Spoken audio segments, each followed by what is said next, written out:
Magandang umaga po muli sa mga giliw kong tagapakinig ng ating channel, Ateista ng Pilipinas. Kumusta na po kayong lahat? Ako po ay si Mang Atyong at ito po ang ating radio podcast, ang boses ng mga Pinoy Ateista sa buong mundo. Naririto po ako para magbigay ng tamang kaalaman o impormasyon sa inyong lahat base sa mga ebidensya na aking nadiskubre sa aking mga personal na eksperimento o di kaya sa aking mga napag-aralan sa filosofiya, teknolohiya, siyensya, matematika at lalo na sa relihiyon o teolohiya, partikular po sa usaping may Diyos ba o wala. Tandaan niyo po na rinirespeto ko ang inyong mga paniniwala. Ito po ay yung karapatan. Subalit, minsan dapat din natin tignan ang mga iba't ibang pananaw, mga ideya, o isim na sumasalungat sa ating mga paniniwala. Ang pagiging isang mausisa o mapagtanong ay isang katangian ng isang matalinong tao na may matinding pagnanasa na palawakin ang kanyang pananaw. Sa mga huling episode, pinag-usapan natin kung bakit walang kaluluwa. Bakit si Jesucristo ay wala sa Biblia? Ang mga masamang ugali ng Diyos at ni Kristo, ang napakaraming kamalian sa Biblia. Ang Diyos ay hindi lang isa at saan nanggaling ang konsepto ng Diyos. Dahil sa mga konkretong ebidensya na ito, papatunayan natin na ang Diyos ay isang katang-isip lamang. Wala talagang Diyos.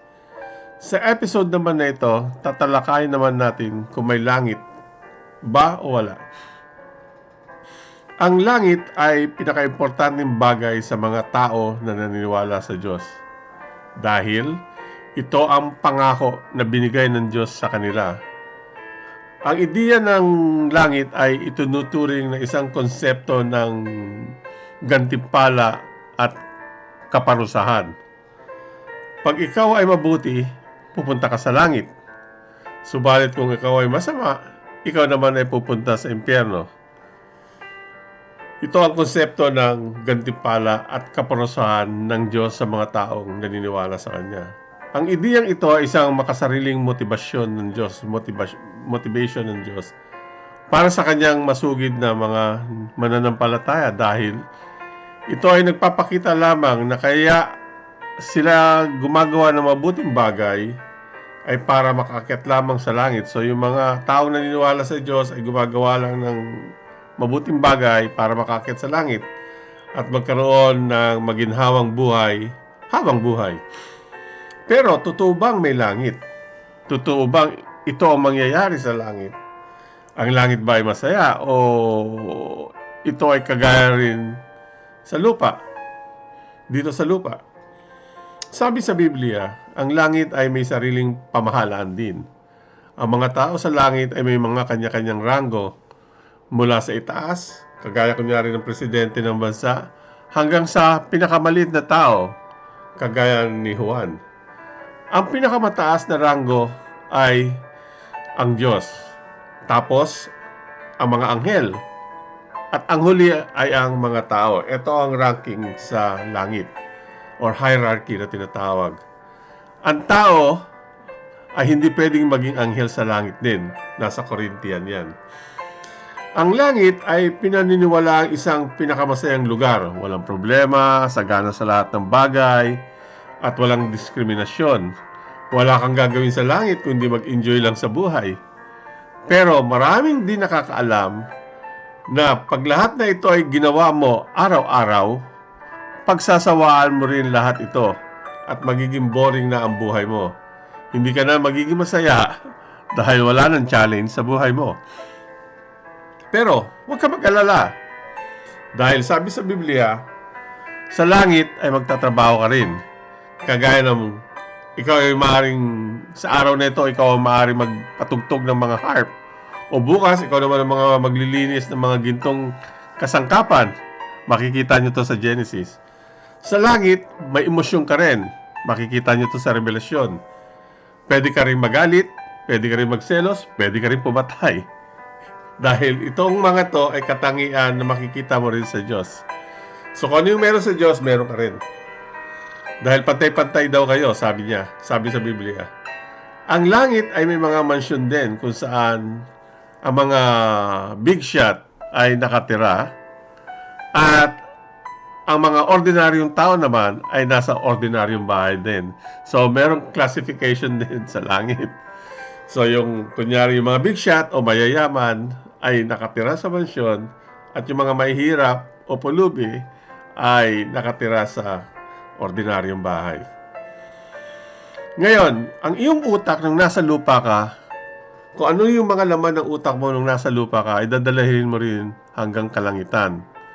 Kaya kung ikaw ay may mga mapapait na karanasan, kagaya kung ikaw ay binubugbog ng asawa mo o nang sinasaktan ka ng mga magulang mo, lahat ng mga memories na to ay dadalahin mo rin sa langit. Kunyari kung ikaw ay naabuso o ikaw ang nang-aabuso, ang mga ito ay dadalahin mo rin sa langit. So kung ano yung nasa utak mo ngayon na nasa lupa ka, ay dala-dala mo to sa langit. Yun ang sabi ng Biblia, pero sa science mali yan. Ngayon, kung magulang mo, kapatid mo, pinsan o ang anak mo ay nasa impyerno, makikita mo rin sila at ang kanilang mga kinakasapitan. Ang hirap nun. Pati rin pala ang mga bakla at tomboy ay hindi din pwede sa langit. Kaso ito ang pinakamasaklap sa lahat dahil pagkatapos ng paghuhukom, ang lahat ng tao na nasa langit ay ibabalik din ng Diyos sa lupa. Ito ay sa isang bansa sa Middle East na mulat-mulat noon hanggang ngayon ay pinag-aawayan ng Israel at Palestino. Ano to ang lugar nito? Ito ay ang Jerusalem. Hanggang ngayon, may gera sa between Israel at sa pagitan ng Israel at Palestino. Hanggang ngayon yan. Kung pag-aaralan mo mabuti ang istorya ng Biblia o ang kwento ng Biblia, lahat na ito ay makikita mo na nangyayari sa Middle East lamang. Ang istorya ng langit ay walang iba kundi ang istorya ng mga Arabo kung saan ang lupa o bansang Jerusalem ay ang tinatawag na Promised Land.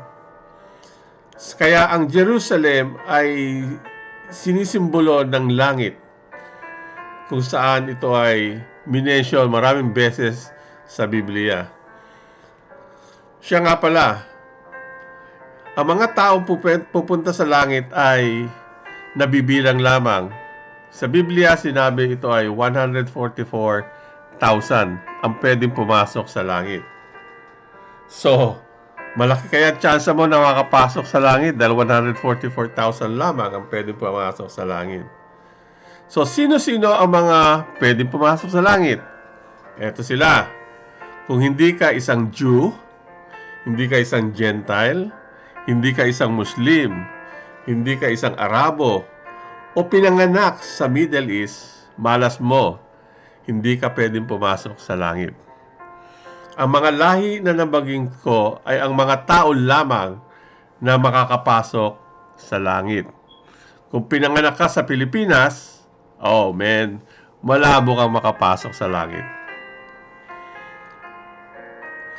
Pinatunayan natin na ang langit ay ang ulap o himpapawid sa taas ng ating mga ulo at hindi ang kalawakan, ibang dimensyon o bahay ng Diyos. Tinalakay natin ito lahat nung mga unang episode hanggang ngayon. Pinakita din natin na kahit ikaw ay nasa langit, ang buhay mo ay walang pinagkaiba ng ikaw ay nasa lupa. Ang langit ay isa lamang simbolo na umuugnay sa Jerusalem, ang tinaguriang The Promised Land. Ang Middle East ay ang lugar kung saan ang mga istorya sa Biblia ay nangyari o naganap. Dito pa lang ay magdududa ka na kung bakit ang kwento ng Diyos ay umiikot lamang sa lugar o sa mapa ng Middle East at bakit hindi sa China, sa Ruso o Amerika kaya. Dito pala mapapatunayan natin na ang Biblia ay walang iba kundi istorya lamang ng mga Middle Easterns. Sa susunod na episode, tatalakayan naman natin ang marka na ibinigay ng Diyos sa kanyang mga tagasunod o mananampalataya.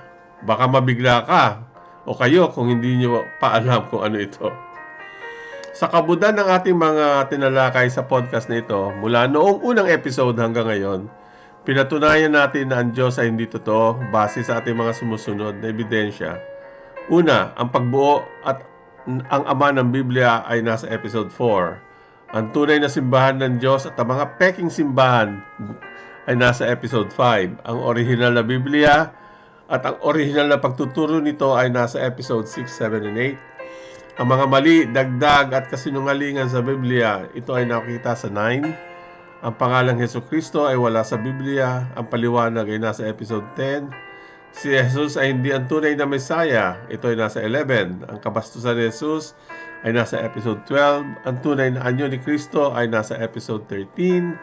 Ang kasamaan ng Diyos ay nasa episode 14. Sino o ano ang lumikha sa Diyos ay matutunghayan sa episode 15. Ang Diyos ba ay babae o lalaki? Nasa episode 16. Ang mundo ay ang sentro ng universe ay nasa episode 17. Bakit ang tao ay walang kaluluwa? Nasa episode 13. Bakit walang langit? Ay nasa episode 14. Kung kayo po ay may katanungan, i-post nyo lang po ito sa comment section at sasagutin ko po kayo sa aking makakaya. Kung gusto nyo naman maging guest sa podcast na ito, ilagay nyo lang sa comment o kaya i-email ako. Doon naman po sa aking mga tagapakinig na nag-subscribe, nag-like at nag-share ng mga videos ko. Maraming salamat sa inyong lahat. Doon naman sa mga atheist, closet atheist o soft atheist, malugod ko po kayo inanyahan na lumahok sa adhikain ng sikap. Tupuli ang inyong mga simang at yong na nagpapasalamat sa inyong pakikinig. Ang sabi ng tatay ko, kung gusto niyo ng buhay na masagana, maligaya, malaya at makahulugan, sikap, sipag at kalaman ang susi ng isang magandang buhay at hindi dahil sa paniniwala na may Diyos. Masagana at malusog na buhay po sa inyong lahat. Paalam. Ito po muli ang inyong channel, The Voice of Philippine Atheism. Maraming salamat po ulit sa inyong pakikinig. Ito po ulit ang inyong ateista ng Pilipinas.